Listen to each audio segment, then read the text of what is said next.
Alright, hey guys, Verlis here, and I love the 6th gen so much. I've been doing battle strategies, Pokemon videos. Like, I'm more invested in this generation than any others, mostly because I'm able to. I'm old enough to where I can do things like this, and I can have a lot of fun doing it, and it's just great. And it's also really fun going back on my childhood with a game that's almost a tribute back to the other ones. But, in all Pokemon fashion, in keeping with trends, the Pokedex entries for some of these Pokemon, even the new gen, when only 69 Pokemon were introduced, I can find 10 that are messed up, unsettling, just wrong. So, without any further ado, we might as well just jump right in with Malamar. He is all topsy-turvy, upside-down shenanigans to begin with, but his Pokedex entry, it's a lot, it's just kind of messed up, so... It wields the most compelling hypnotic powers of any Pokemon, and it forces others to do whatever it wants. It uses this power to lure its prey close with hypnotic motions, then wraps its tentacles around it before finishing it off with digestive fluids. Wrong! Like, don't use fluids and digestive in my Pokemon if you don't want to be messed up. But apparently they're really trying to make it messed up, so pretty much this thing hypnotizes you to suction cup you, throw digestive fluids on you, and eat you. Yeah, it uses hypnosis to kill people, and it has the most strongest hypnosis, so pretty much if you look at it, you're dead. Gone. Number 9, Spritzy. Yeah, you'd expect this to be all about messed up Pokemon and whatever, and oh, it's gonna be a list of all ghost types and just scary things. No, Spritzy, a happy little fairy type. In the past, though, it was used instead of perfume by royal ladies. So that means this Pokemon was pretty much enslaved because it smelled nice. That gets the point in my book for being unsettling. This Pokemon was just abused by queens and hierarchies and rich ladies because it smells nice. No, it doesn't matter that it's cute or anything. All I can imagine is that, like, they just carried it around and, like, rubbed it all over themselves and was like, now I smell pretty. That's not okay. Also, this is like a new little speculation thing that's come up, but Spritzy also looks like Duskull, so kind of like with the Gengar Clefable theory, it's kind of like, it looks like Duskull is a Spritzy ghost. Not confirmed, I'm not bandwagoning on it. Just one of those things that people are like, oh, this looks interesting, and if you kind of compare it, it just kind of makes it a little more like, okay, this Pokemon itself might be a little more creepy. Number 8, Gourgeist. Even though the pumpkin Pokemon is my favorite Pokemon, it's really messed up. It sings in eerie voices. They wander town streets on the night of a new moon. Anyone who hears their song is cursed. And then it enwraps its prey in its hair-like arms. It sings joyfully as it observes the suffering of its prey. Both of those are messed up. Sometimes you get like one good one and one bad. No, both of these Pokedex entries are just like, oh, that's not okay. Like, pretty much on a new moon, you have to wear earplugs or you're cursed, and you're just going to hear haunting melodies the whole night. That whole town, whenever like a group of those things, they're like, alright, new moon. They just go from the pumpkin patch or whatever, wherever they come from. They roam down the streets, curse people, make everyone have like nightmares, haunting, eerie, ghostly melodies all night. That's not nice. And then it gets like so much pleasure in the suffering of its prey that it'll sing joyfully. Alright, that's, yeah, but... So, number 7, Yvetal. He's a legendary, so he didn't get too high on the list because it's like, he is pretty messed up.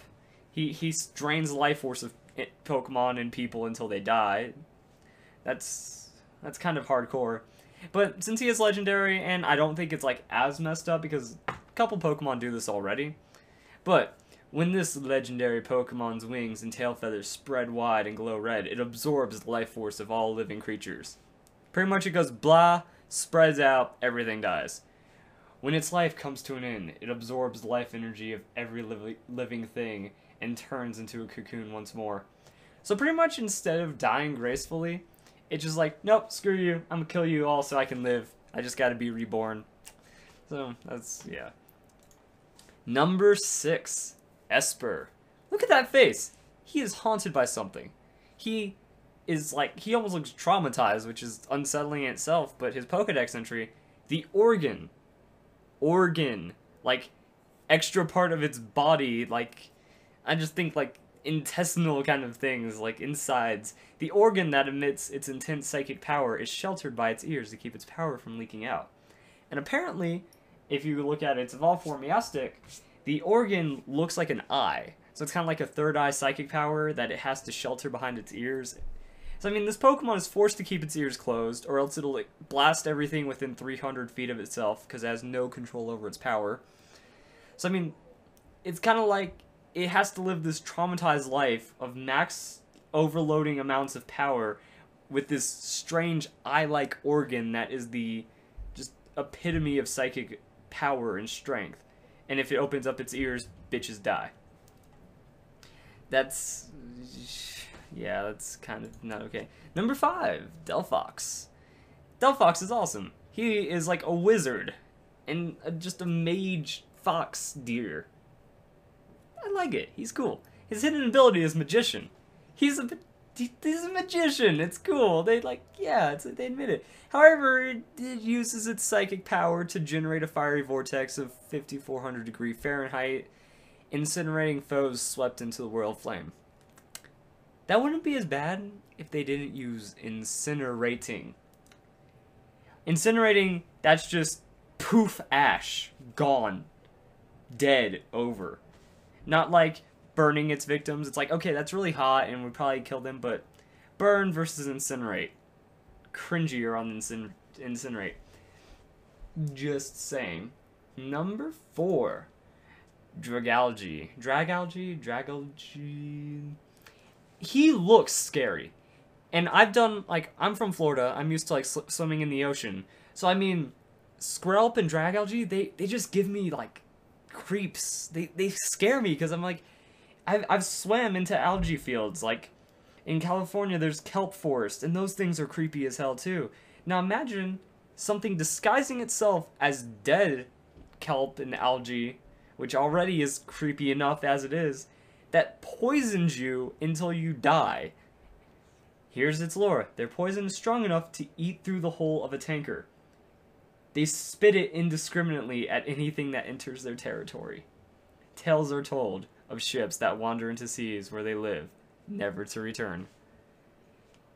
Just swimming on the beach and you accidentally run into a Squirrelp or one of these dudes that's floating around, or you just get into a kelp forest and it's over. They will indiscriminately melt you with poison.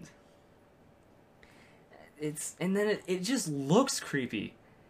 Like, I think he also has a badass look, but I mean, if you encountered one of those in real life, terrifying. Alright, number 3, Honedge. Apparently, this Pokemon is born when a departed spirit inhabits a sword. It attaches itself to people and drinks their life force. If anyone dares to grab its hilt, it wraps the blue cloth around that person's arm and drains life energy completely. Pretty much, you hold this sword and you die. I was thinking, like, okay, like when I first read this, it was really unsettling, and I decided to put him up really high on the list. Like, he's number 3 spot. That means he needs to be pretty serious. And I decided that because if it's smart, it can be terrifyingly deadly. You know, like it just disguises itself as like a touch and observe, like one of those like touch museum or touch exhibits in a museum. That's what I was looking for. You know, it's kind of like, hey, feel what a sword is like. Dead. Or if it wanted to get really fancy, it could use that arm, write a sign that says King Arthur's sword, and then implant itself into a rock, so whenever someone tries to grab it, they're dead. And then it can use that arm to just kind of throw the body out of sight. So any person that's on a noble quest just kind of gets its soul drained, and then this thing becomes all powerful. I just thought that could be kind of messed up if it knew how to use its powers for evil. Number 2, Phantump.